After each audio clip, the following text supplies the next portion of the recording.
जय श्री कृष्ण। प्रिय बच्चों, महायुद्ध का पहला दिन समाप्त हो चुका था। भीष्म पितामह तीरों की शैया पर लेटे थे, जीवित परंतु युद्ध से बाहर। रणभूमि कुछ क्षणों के लिए शांत थी, लेकिन शोक के लिए युद्ध कभी नहीं रुकता। भीष्म के युद्ध करने में असमर्थ होते ही कौरवों के सामने एक कठिन प्रश्न खड़ा हो गया। जब सबसे महान योद्धा गिर गया हो तो सेना का नेतृत्व कौन करेगा? सबकी दृष्टि एक ही व्यक्ति पर जाकर ठहर गई। द्रोणाचार्य, हस्तिनापुर के राजगुरु, पांडवों के भी गुरु, कौरवों के भी गुरु। द्रोणाचार्य यह पद नहीं चाहते थे, उनका हृदय भारी था, लेकिन कर्तव्य ने पुकारा। दुर्योधन ने झुककर कहा, गुरुदेव, सेना का नेतृत्व कीजिए, हस्तिनापुर की रक्षा कीजिए। वे जानते थे कि यह युद्ध अधर्म का है, वे अपने कर्तव्य से मुंह नहीं मोड़ सकते। और इस प्रकार द्रोणाचार्य कौरव सेना के सेनापति बने। अब तक कर्ण युद्ध में नहीं उतरे थे, भीष्म ने उन्हें युद्ध करने की अनुमति नहीं दी थी। अब कर्ण आगे बढ़े। उन्होंने द्रोणाचार्य के चरणों में प्रणाम किया। गुरुदेव, उन्होंने कहा, मुझे युद्ध करने की अनुमति दीजिए। द्रोणाचार्य ने सिर हिला दिया। सूर्यपुत्र योद्धा रणभूमि में कुतर आया। युद्ध और भी भीषण हो गया। द्रोणाचार्य एक सत्य भली भांति जानते थे, जब तक युधिष्ठिर जीवित हैं, पांडव कभी नहीं टूटेंगे। दुर्योधन ने प्रस्ताव रखा, यदि आप युधिष्ठिर को बंदी बना लें तो मैं वचन देता हूं, मैं उन्हें नहीं मारूंगा और युद्ध समाप्त हो जाएगा। द्रोणाचार्य को लगा कि शायद कुछ भूमि देकर विवाद सुलझाया जा सकता है। उन्होंने कहा, मैं अपने शिष्यों का वध नहीं करूंगा, परंतु मैं उनके राजा को बंदी अवश्य बनाऊंगा। इसी उद्देश्य से उन्होंने चक्रव्यूह की रचना का आदेश दिया। योद्धाओं का घूमता हुआ घातक घेरा, जिससे निकलना लगभग असंभव था। इस रहस्य को केवल अर्जुन और श्री कृष्ण जानते थे। दुर्योधन ने त्रिगर्त देश के राजा सुशर्मा से कहा कि वह अर्जुन को युद्ध की चुनौती दे और उन्हें मुख्य रणभूमि से दूर ले जाए। अगली सुबह सुशर्मा ने अर्जुन को ललकारा। अर्जुन को स्वीकार करना ही पड़ा। कृष्ण को संकट का आभास हुआ, लेकिन भाग्य उससे भी तेज चल पड़ा। कौरवों ने मुख्य युद्ध भूमि से दूर एक बड़ा मोर्चा खड़ा कर दिया। युधिष्ठिर के रक्षक अर्जुन वहां खिंच गए। केंद्र असुरक्षित रह गया और तभी द्रोणाचार्य ने संकेत दिया। चक्रव्यूह बन गया। पांडव घबरा गए। युधिष्ठिर, भीम, नकुल और सहदेव, किसी को भी उसे तोड़ना नहीं आता था। अब क्या करें? वे पुकार उठे। तभी एक युवा स्वर गूंजा, मैं भीतर प्रवेश करना जानता हूं। वह अभिमन्यु था, अर्जुन का पुत्र, कृष्ण का भतीजा, मात्र 16 वर्ष का।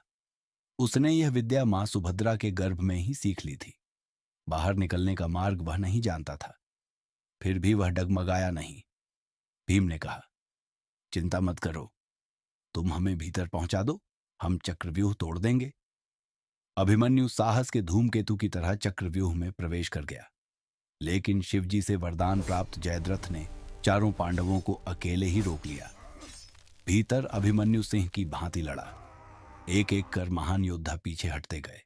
द्रोणाचार्य विस्मय में देख रहे थे, कर्ण भी स्तब्ध रह गए, लेकिन केवल साहस पर्याप्त नहीं था।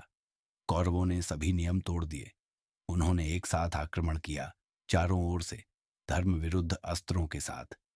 अभिमन्यु का धनुष टूट गया, रथ चकनाचूर हो गया, फिर भी वह लड़ा, रथ के पहिए से, मुट्ठियों से और अंतिम श्वास तक। अंततः वह वीर गिर पड़ा। रणभूमि ठहर गई। युद्ध ने एक सीमा लांघ ली थी। जब अर्जुन लौटे और अपने पुत्र का निर्जीव शरीर देखा तो उनकी चीख से धरती कांप उठी। उन्होंने अस्त होते सूर्य के सामने प्रतिज्ञा ली, कल सूर्यास्त से पहले मैं जयद्रथ का वध करूंगा, जिसने मेरे पुत्र को घेरवाया, अन्यथा मैं अग्नि में प्रवेश कर जाऊंगा। युद्ध थम सा गया। सब जानते थे, यदि अर्जुन असफल हुए तो पांडवों की आशा टूट जाएगी। अगले दिन कौरवों ने जयद्रथ को छिपा लिया। योद्धाओं के पीछे, ढालों के पीछे, भय के पीछे। समय फिसलता गया, सूर्य ढलने लगा।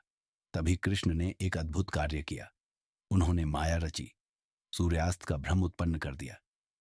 जयद्रथ मुस्कुराया और उसी क्षण अर्जुन ने बाण छोड़ दिया। कृष्ण ने माया हटा ली। सूर्य अब भी आकाश में था। जयद्रथ गिर पड़ा। अर्जुन की प्रतिज्ञा पूर्ण हुई, पर युद्ध को और रक्त चाहिए था। द्रोणाचार्य अजेय हो उठे। पांडव टूटने लगे। तभी कृष्ण ने भीम से धीरे से कहा, उस हाथी को मारो भीम। भीम बोले, क्यों कृष्ण? कृष्ण ने कहा, क्या तुम उसका नाम जानते हो? उसका नाम है अश्वत्थामा। भीम समझ गए। उन्होंने गदा फेंकी। हाथी गिर पड़ा। भीम गरज उठे, मैंने अश्वत्थामा को मार दिया, मैंने अश्वत्थामा को मार दिया। द्रोणाचार्य स्तब्ध रह गए। वे युधिष्ठिर के पास पहुंचे। क्या यह सत्य है? उन्होंने पूछा।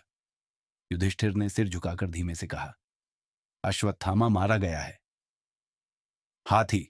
द्रोणाचार्य ने केवल पहला वाक्य सुना। उनका धनुष हाथ से छूट गया। उनका संकल्प टूट गया।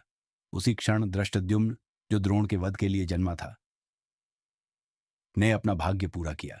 द्रोणाचार्य गिर पड़े। एक गुरु, एक पिता, एक त्रासदीपूर्ण योद्धा। प्रिय बच्चों, आज हमने सीखा, युद्ध नियमों को पहले नष्ट करता है, लोगों को बाद में सुरक्षा के बिना साहस घातक हो सकता है। अन्यायपूर्ण विजय गहरे घाव छोड़ जाती है। जब आसक्ति बुद्धि पर हावी हो जाए तो महानतम गुरु भी गिर सकते हैं। कुरुक्षेत्र का युद्ध अब व्यक्तिगत हो चुका था और आने वाले दिन और भी अंधकारमय थे। जय श्री कृष्ण।